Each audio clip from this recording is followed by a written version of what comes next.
គឺការយកភ្លើងពីបណ្ដាញជាតិថៃមកបណ្ដាញជាតិកម្ពុជាគឺមិនបានយកភ្លើងទេគឺសូន្យដោយសារឃើញមានការ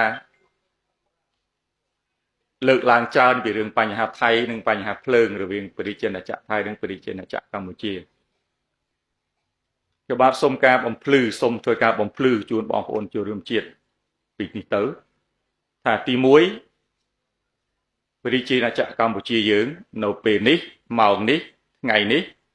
យើងពុំបានយកភ្លើងពីប្រជាជនចក្រថៃចូលមកកាន់ប្រជាជនចក្រកម្ពុជានៅក្នុងបណ្ដាញជាតិរបស់ប្រទេសទាំងពីរទេគឺការយកភ្លើងពីបណ្ដាញជាតិថៃមកបណ្ដាញជាតិកម្ពុជាគឺមិនបានយកភ្លើងទេគឺសូន្យហើយការដែលមិនយកភ្លើងពីបណ្ដាញជាតិថៃមកចូលបណ្ដាញជាតិកម្ពុជា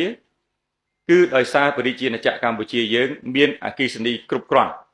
ដើម្បីធ្វើការផ្គត់ផ្គង់ជូនគ្រប់ទីកន្លែងទាំងអស់ដែលភ្ជាប់ទៅនឹងបណ្ដាញជាតិរបស់ប្រជាជនចក្រកម្ពុជាស្អីទៅហៅថាបណ្ដាញជាតិ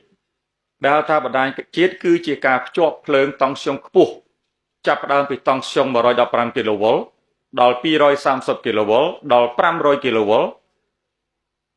គឺតាមរយៈបណ្ដាញតង់ស្យុងខ្ពស់ក្នុងបណ្ដាញជាតិដែលជាឆ្អឹងកងខ្នងរបស់ប្រជាជនចក្រកម្ពុជាក៏ដូចជាឆ្អឹងកងខ្នងធំរបស់ថៃគឺយើងអត់បានយកភ្លើងនេះមកបំពេញឲ្យគ្នានៅពេលនេះទេ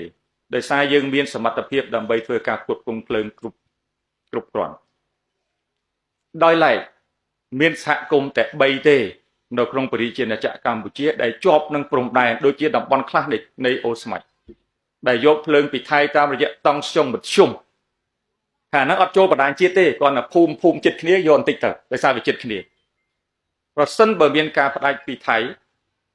យើងក៏អាចមានលទ្ធភាពដើម្បីជូនភ្លើងពីបណ្ដាញជាតិហ្នឹងទៅពុតពងដែរដូច្នេះប្រសិនបើមានការអាក់ខាន